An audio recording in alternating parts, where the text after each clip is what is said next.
Hola chicos, buenas tardes. Como no nos pudimos ver hoy en nuestra clase, pues les voy a grabar la presentación que vamos a ver pues el plan de manejo de residuos peligrosos, conceptos, trámites, cómo se controla la disposición final, algunas dudas que podríamos tener respecto al tema y también sus impactos ambientales. Si algunas diapositivas no tienen audio es porque no las necesita. Bueno, vamos a iniciar.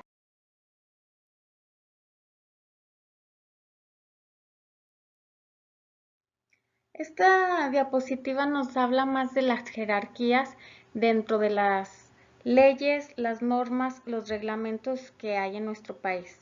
Entonces, se van a basar mucho de los acuerdos internacionales que existen entre los demás países para retroalimentar lo que es la Constitución nacional o la Constitución mexicana, la cual es la base de toda esta jerarquía y de estas normativas, ¿no? Dentro de un triángulo que no aparece aquí, la jerarquía está primero la Constitución política de los Estados Unidos mexicanos, posteriormente están las leyes internacionales, después las leyes federales, estatales y municipales. Después de las leyes, bueno, dentro de las leyes también cabe mencionar que podemos encontrar, a ver, uso el puntero, leyes como lo es la LEGEPA, que es la Ley General de Equilibrio Ecológico y Protección al Ambiente. Esa es la ley ambiental, ¿no? La que nos rige. También hay leyes fiscales, leyes económicas, ley del agua, la LAN, etcétera, ¿no? Está aquí la ley de los residuos. Y después vienen los reglamentos. Después de las leyes vamos a tener reglamentos y después lo que son las normas oficiales mexicanas. Dentro de las normas oficiales mexicanas, pues en materia ambiental y también de residuos, principalmente vamos a tener los de la Semarnat, que todos ya sabemos qué significa, los de la SSA, que son los de la Secretaría de Salubridad y Asistencia, STPS, que también es Secretaría de Trabajo y Previsión Social, la Comisión Nacional de Seguridad Nuclear y Salvaguardista, que esta realmente a nosotros como ambientalistas casi no nos aplica, y la Secretaría de Comunicaciones y Transporte. Bueno, entonces, para poder entender todo lo que engloba en torno a los residuos peligrosos, nos vamos a basar a ciertos artículos que vamos a ver más adelante, a normativas y también antes a los reglamentos. Entonces aquí tienen una actividad. Miren chicos, les quiero mencionar que esta presentación trae actividades y las actividades las van a encontrar en recuadros amarillos como este que está aquí arriba. Y bueno, lo pasan a la libreta y cada actividad pues la van a ir realizando, ¿ok?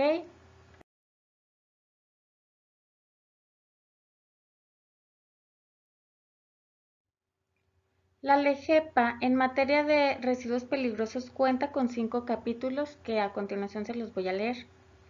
Capítulo 1. Disposiciones generales. Capítulo 2. De la generación de residuos peligrosos. Capítulo 3. Del manejo de residuos peligrosos. Capítulo 4. De la importancia y exportación de residuos peligrosos. Capítulo 5. De las medidas de control y de seguridad y sanciones. A su vez, cada capítulo puede traer distintos artículos que se basa para el manejo adecuado de los residuos peligrosos. Si tienen la LEGEPA por ahí en sus casas, denle una leída, por favor. Bueno, y aquí tenemos en la lámina la normatividad aplicable de residuos. Y viene lo que es la LEGEPA y la segunda que es la LEGEPEGIR, que es la Ley General para la Prevención y Gestión Integral de los Residuos, que esta se promulgó el 8 de octubre del 2003. En esta ley se exponen de manera general y concisa cómo se deben de disponer todos los residuos en México, incluyendo los residuos peligrosos. Y luego aquí vienen las normas oficiales mexicanas, que son las más importantes en materia de residuos peligrosos. Recordemos que los residuos se clasifican en 3 tipos. ¿Cuáles son, muchachos? Estoy segura que ustedes saben. Es residuos sólidos urbanos, residuos de manejo especial y los residuos peligrosos. Entonces, la primera normativa es la NOM 052 de la Semarnat, que establece las características, el procedimiento de identificación, clasificación y los listados de residuos peligrosos. Muchas de las veces ya viene un listado de todas las sustancias y qué tipo de características, en este caso CRETIV, que son las características de residuos peligrosos, se contienen. Tenemos la NOM 053 de Semarnat, que establece el procedimiento para llevar a cabo una prueba de extracción para determinar los constituyentes que hacen a un residuo peligroso por su toxicidad al ambiente. Aquí en esta normativa se extrae una sustancia que se llama extracto PECT. Entonces en ella se va a identificar cuál es su toxicidad en el medio ambiente y se debe de realizar y llevarse a cabo en un laboratorio.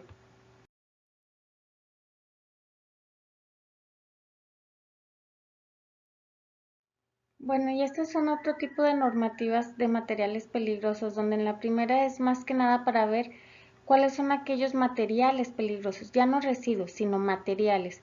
La segunda es para ver las etiquetas, como vemos aquí en el pictograma, que se basa por colores y también por símbolos, como son los rombitos que son blancos con el contorno rojo.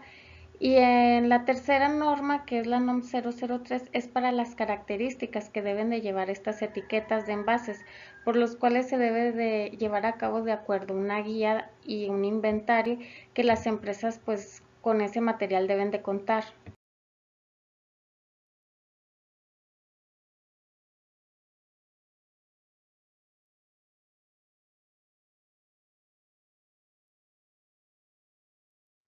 Bueno, y aquí tenemos algunas preguntas claves en torno a residuos, sobre todo residuos peligrosos.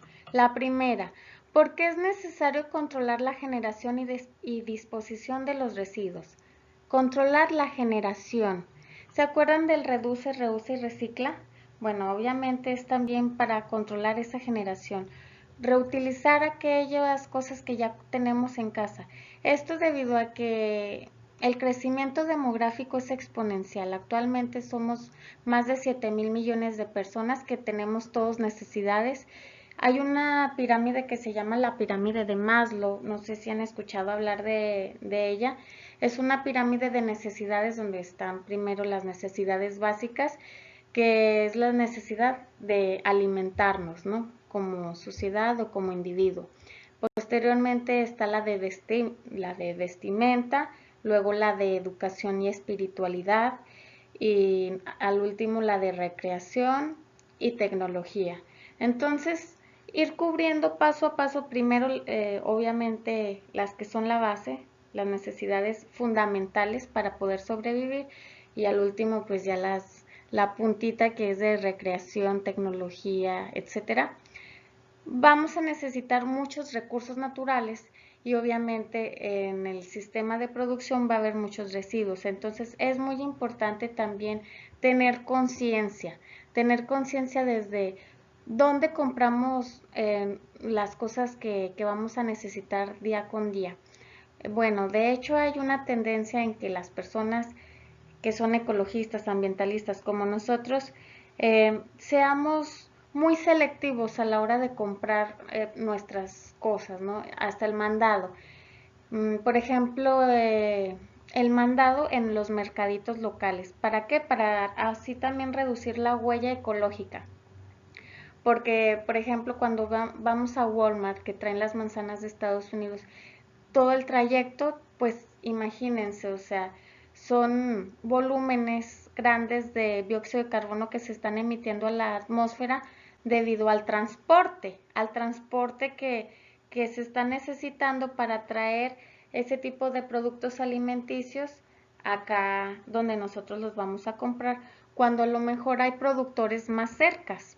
Bueno, entonces es controlar la generación de residuos, también ser conscientes en comprar productos que no contengan tantos envoltorios antes, por decir, en el tiempo, bueno, ahora también. Antes, cuando se iba al mercado, pues iban las abuelitas con el cono, ¿no? El cono de periódico donde echaban las frutas y verduras. yo me acuerdo que cuando era niña íbamos pues que a los mercaditos, así es como se acostumbraba. Actualmente también ya, afortunadamente, ya los comercios no están dando bolsas de plástico, al menos aquí en Coahuila, y se está expandiendo básicamente en todos los estados de la República. Y también en otros países, ¿no? En Europa esto ya está establecido desde mucho antes. Y bueno, ya pues llevamos nuestra bolsita de red o nuestra bolsita y evitar a lo máximo posible la generación de los residuos. ¿Por qué? Porque pues obviamente estos residuos van a generar un impacto ambiental. Puede ser al medio ambiente, puede ser a la salud pública, puede ser a los animales también. Y y bueno, además también cabe mencionar que estos residuos, a su vez que se están generando más, cada vez se ha hecho su clasificación más específica, por decir, de acuerdo a su origen.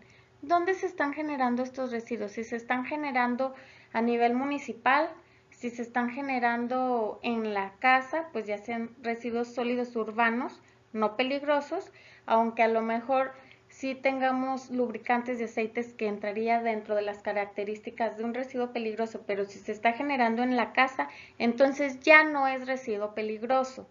Están los residuos industriales o de constructoras, que son residuos de manejo especial, sobre todo porque este tipo de residuos que se generan en grandes volúmenes y además son poco biodegradables, como por ejemplo la arcilla, la arena, cemento, metales, etcétera. Tenemos los residuos también se pueden clasificar de acuerdo a su capacidad de biodegradación. Fácil podríamos decir los orgánicos y los inorgánicos, los residuos de acuerdo a su peligrosidad, los residuos peligrosos y los residuos no peligrosos, y de acuerdo a su composición. Bueno, una vez que la LGPGIR, que es la ley encargada de gestionar y clasificar todos este tipo de residuos y además cómo deben de disponerse para de esta manera mitigar al máximo la exposición y también las propiedades o ese potencial que pueden tener estos residuos en contaminar y generar un impacto negativo al medio ambiente y a la salud pública. La segunda pregunta, ¿existen pruebas sobre el deterioro del ambiente causado por residuos? Claro, sí, o sea, se sabe que los residuos pues generan contaminación al aire, al suelo, al agua, sobre todo, por ejemplo, cuando hay residuos que se vierten al mar y que estos residuos pueden inclusive modificar el pH y también el ambiente o la biota que está en contacto y que está expuesta a este tipo de residuo. Se han encontrado peces que tienen mutaciones genéticas derivado a residuos industriales que se vierten en el mar. Los plásticos, por ejemplo, cómo se incrustan en, a lo mejor en tortugas, en peces, cómo se han encontrado también especies que tienen adentro de los intestinos plásticos y bueno, sí hay pruebas del deterioro y hay impacto ambiental derivado a los residuos. Bueno, la tercera pregunta, ¿quién es el responsable? Bueno, esta es una buena pregunta. El responsable va a ser el generador, ¿sí? En este caso, la empresa que va a estar generando este tipo de residuos.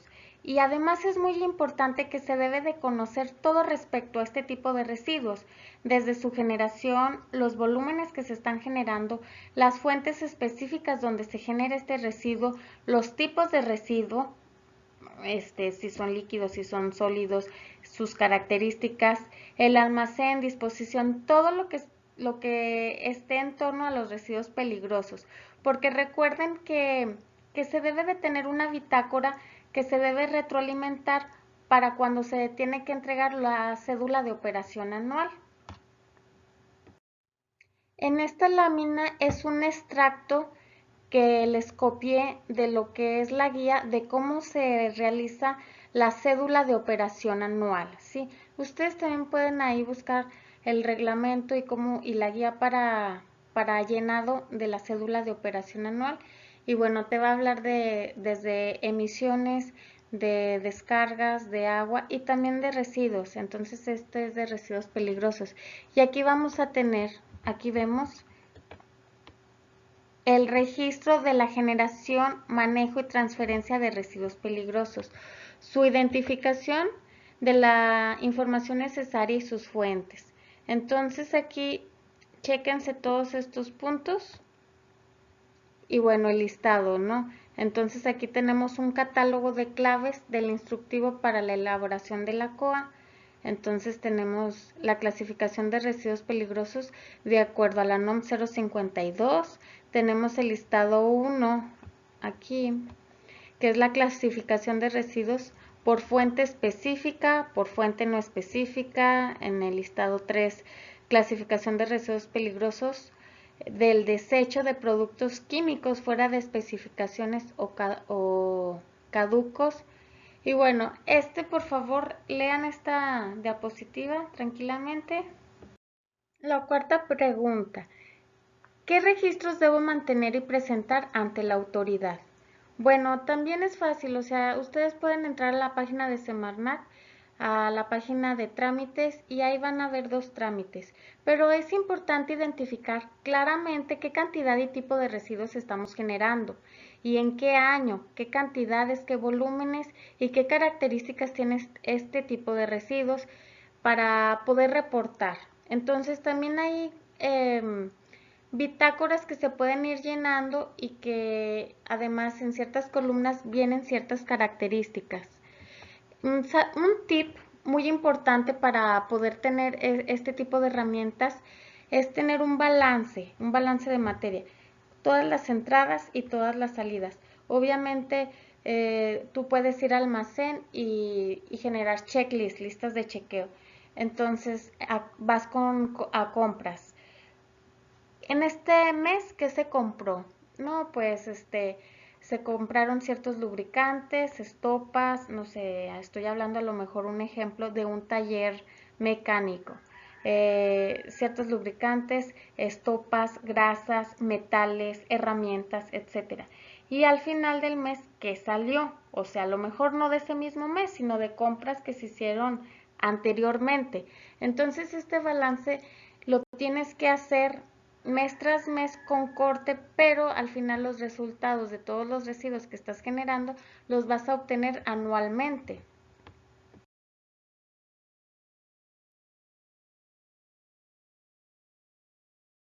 Bueno, ahora sí llegamos a lo más bueno, a los trámites. Entonces, bueno, aquí, a ver, espérenme tantito. Aquí está el link, que también lo tenemos aquí. Y bueno, tú pones ahí registro de generadores de residuos peligrosos o los trámites. Bueno, ya le damos clic y vamos a entrar a ver dos trámites que son más adelante. Todos los generadores van a tener que llenar estos dos trámites o estos dos documentos. Está el primero, que es el formato de registro de generadores de residuos peligrosos y se presenta de manera de copia y original.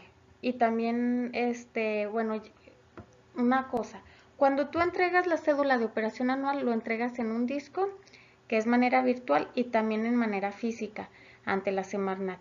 También el segundo trámite es el registro de generadores de residuos peligrosos y es un anexo.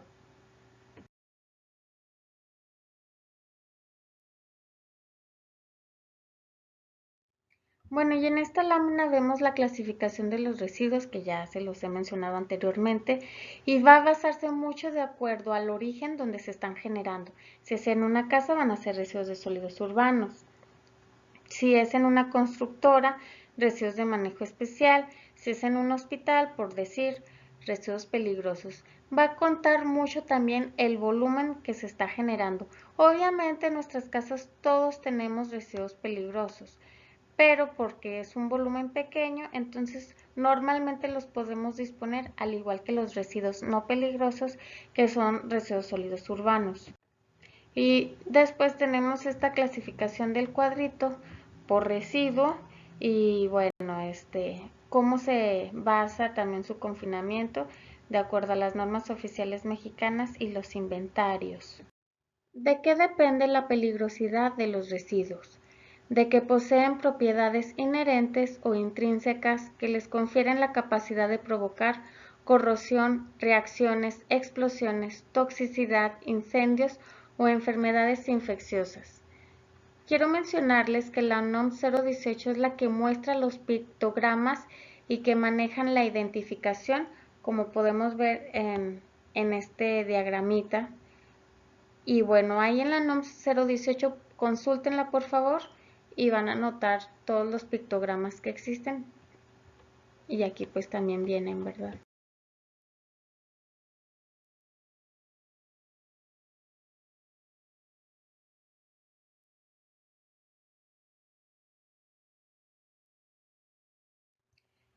Actualmente ya se han identificado los residuos de acuerdo a su generación y su importancia en los residuos peligrosos de tipo químico, algunos de los cuales pueden construir riesgos potenciales a la salud laboral, pública y también al medio ambiente, en caso de ser envasados, almacenados o desechados de una manera inadecuada, pues estos pueden contribuir a ciertas problemáticas.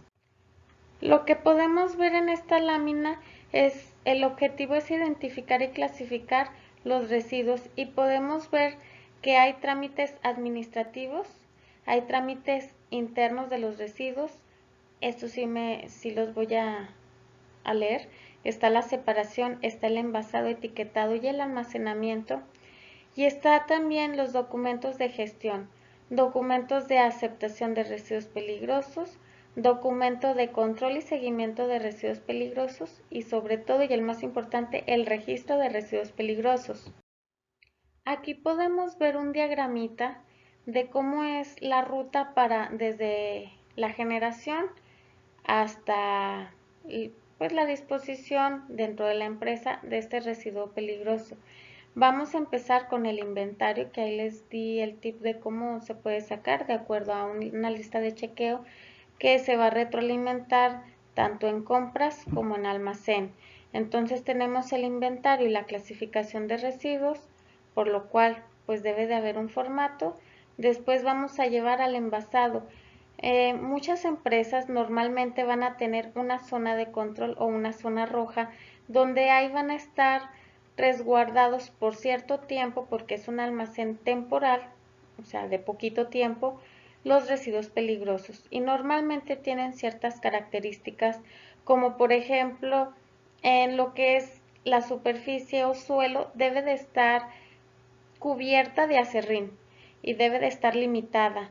Los botes deben de ser de tono amarillo y deben de tener el código de identificación del tipo de residuo peligroso y el pictograma también. También debe de tener el rombo que te mencione los números y las letras para basarnos de qué tipo de residuo peligroso se está obteniendo o se está almacenando y su etiqueta también que podemos ver aquí, ¿verdad? La etiqueta. Entonces aquí ya tenemos el acopio de los residuos y bueno, ya se hace en el almacén temporal de residuos, se debe de hacer un manifiesto y luego ya después se envía a la disposición, que hay algunas empresas, por ejemplo aquí en Torreón está Hooger, que se dedica al acopio y recolección de residuos peligrosos. Estos deben de ser estabilizados para su disposición final.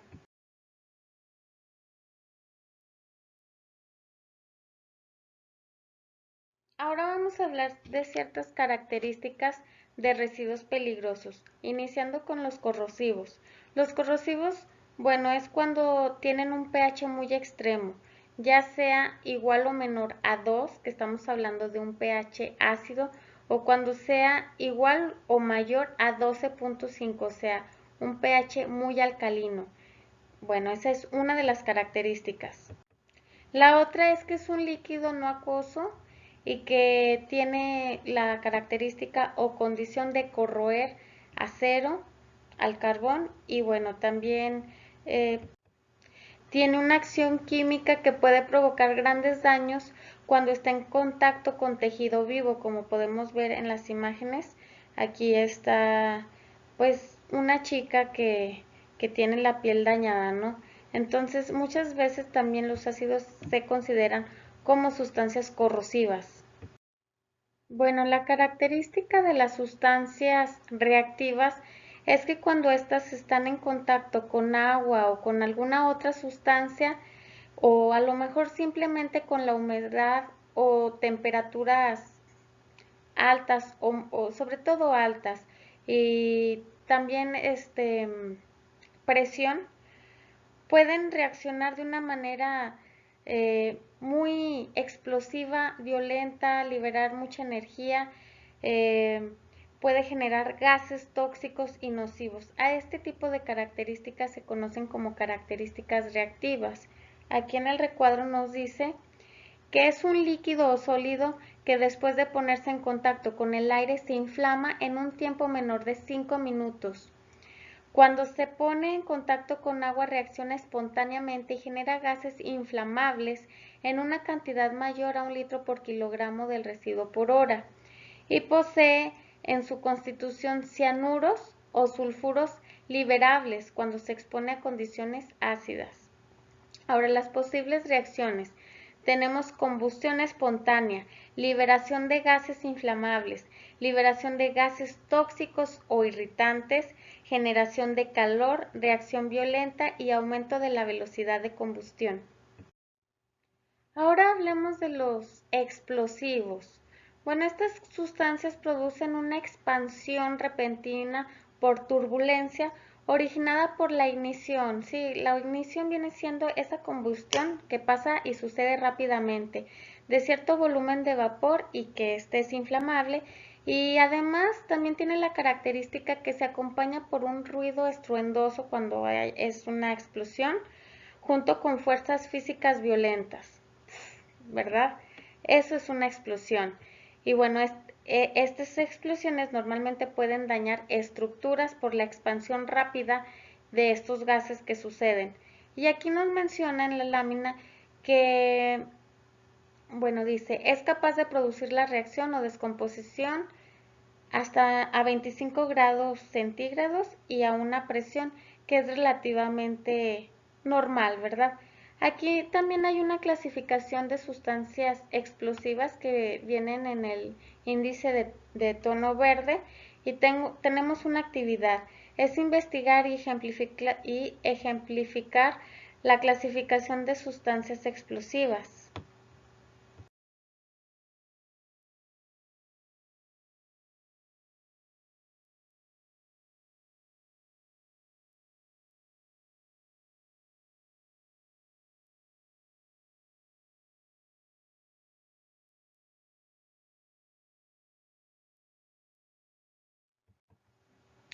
Bueno, y luego vienen las sustancias inflamables, que son soluciones acuosas que contienen más del 24% de alcohol en volumen y pues que fácilmente pueden estar en ignición también, ¿verdad? Es líquido y tiene un punto de inflamación inferior a 60 grados centígrados. No es líquido, pero es capaz de provocar fuego por fricción, absorción de humedad o cambios químicos espontáneos a 25 grados centígrados y a 1.03 de presión, kilogramos sobre centímetros cuadrados. Se trata de gases comprimidos inflamables o agentes oxidantes que estimulan la combustión. Chicos, acuérdense cuál es el punto de inflamación flashpoint, que es como un indicador, una medida para determinar qué tan inflamable es una sustancia. Estamos hablando que tenga un grado de 60.5 superior, ya es inflamable. Lo importante también es mencionar que básicamente ya todas las sustancias han sido estudiadas y muchas veces no es necesario hacerle este tipo de pruebas porque ya se conoce si son inflamables o no. Y luego acá abajo tenemos un cuadro que viene la clasificación y el concepto. Por favor, chéquenlo.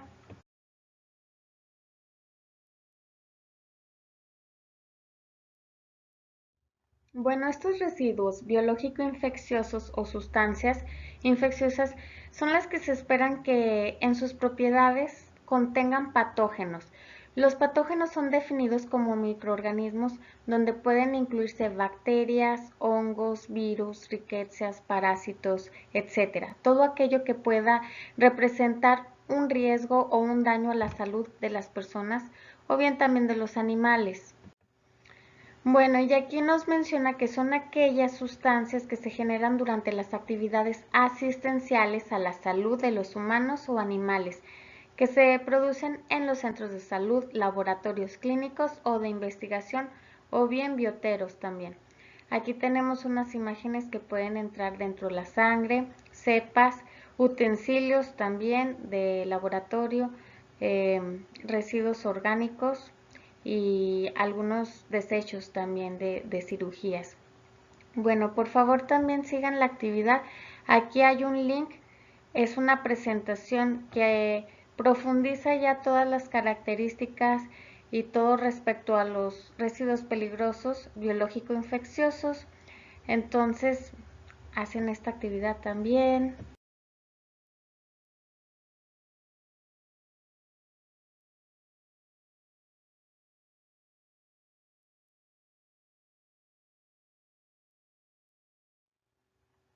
Bueno, ya para finalizar, aquí tenemos un ejemplo de un recuadro de residuos peligrosos donde tenemos la columna de residuos y luego las características CRETIF y ya se pone con una X aquella característica o propiedad que cuenta el residuo. Entonces aquí tenemos, por ejemplo, residuos no anatómicos, gasas manchadas con sangre, etcétera, que son biológico-infecciosos. Objetos punzocortantes son biológico-infecciosos. Lámparas fluorescentes y de vapor de mercurio, tóxicos. Aceites lubricantes usados, tóxicos y también son inflamables. Baterías de plomo y ácidos, corrosivos y tóxicos. Y líquido revelador, bueno, tóxico. Aquí nuevamente hay una actividad donde vienen distintos tipos de residuos y por favor tachen en el recuadrito de la característica o propiedad de este residuo, ya sea corrosivo, reactivo, explosivo, tóxico, inflamable o bien biológico infeccioso.